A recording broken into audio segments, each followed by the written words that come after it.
try and close on the pack with them so that it's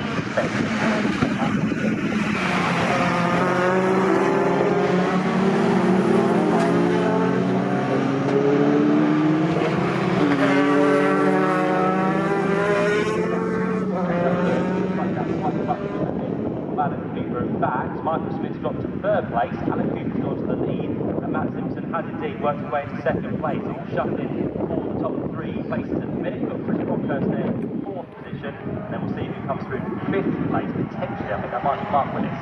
Matt Simpson doing a really good job. He got the pole position, or the first fastest lap of both sessions of qualifying. He has to go the long way around if he wants this move to stick against Cooper then, but he gets the brakes, he brakes later and swoops through then, so Matt Simpson makes his way to the lead of this race after a lap and a bit's worth of racing then. So from the third row of the grid up to the lead, Matt Simpson is now your new leader heading up towards the Wilson hairpin. Yeah, been very quick this year has Matt Simpson in the races he has done. He did miss out earlier in the season. I think he was missing at Snetterton, unfortunately, so that is where he dropped a number of points to the other championship contenders. But the races he has done, he's won most of them, to be fair. 7 race wins so far this year for Matt Simpson, out front now by about 4 or 5 truck lengths over Alan Cooper, as Chris Brockhurst is about to make a move down the inside on what may be a slightly slower than expected Michael Smith there. So he is now starting to fade. He's been passed by Eric Bolton in the 68 machine as well. He's going to be passed by Mark Willis in the 65 truck if he's not careful, but that was a misgear for Michael, or some problem that is starting to occur. He's back up to speed now, but he has lost 2 places in the process. Yeah, a bit of either a mistake or, as you say, missed gear, which caused him to lose those 2 positions. But yeah, now he seems to be back up to speed. But yeah, with 2 positions further down than he would have liked as they make their way through in towards Williams there. So 4 pickups make their way through and on towards the Bentley straight. But Matt Simpson, so far so good for him. He's done all he needed to do and leads as they make their way towards Brundle and Nelson. Yeah, nice long line out front there for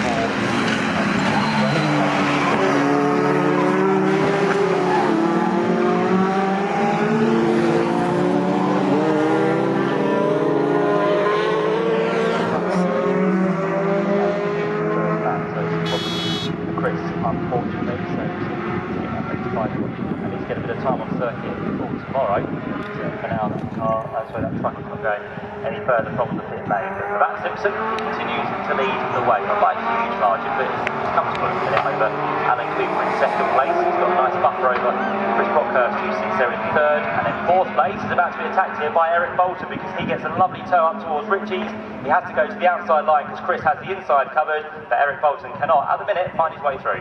Yeah, and that 44 as well, Ryan Hadfield tries to sweep his way around the outside to get his way past Fisher, which he does, manages to make that stick at the yellow pickup and make his way towards Wilson then, although I think that he might have a bite back then by the likes of Fisher and Willis as well, trying to battle away further up the order, but all line of stern for the top 6 right now as they make their way through in towards Palmer then.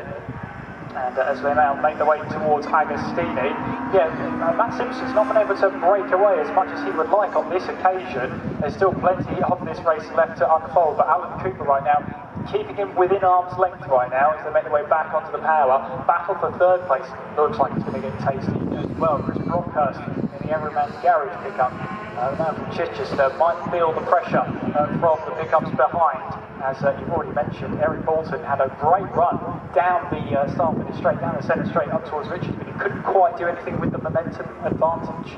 Yeah, really impressed though with Alan Cooper's pace so far this weekend. Only the 1 win for him this season. That came way back at the beginning of the year at the Brands Hatch meeting, so back at the beginning of April, where he took that one and only win so far this year. I do know that if you want to win a race in pickups, it's normally quite hard, and let you know that Simpson has done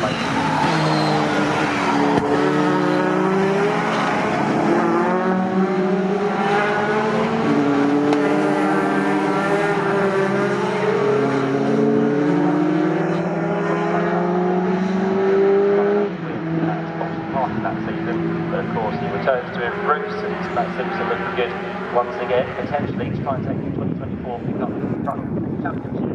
Simpson has a few rounds to go. Looking good in this first heat of the weekend. He comes up towards the line with another lap to be ticked off. Got 4 to go. The gap between him and Alan Cooper is starting to grow, and the one between Alan Cooper and Chris Brockhurst is starting to come down. So now Brockhurst is on the charge, and Eric Bolton, along with Michael Smith, are going to try and stay with him to make this a four-way fight for second place. Dale Gent is the fastest truck out on track, 2 minutes 6.367 from Dale Gent. He's up into 7th place at the moment. He's now 1.8 seconds behind his next target in the number 65 of Mark Willis. So yeah, this is good stuff from Dale Gent at this stage. Fastest lap from him, 2 minutes 6.367. It's about a tenth of a second quicker than Matt Simpson. Yes, indeed. So Dale Gent, he needs to make progress, and he needs to be as close to Matt Simpson at the end of this race as possible. So he continues to push on.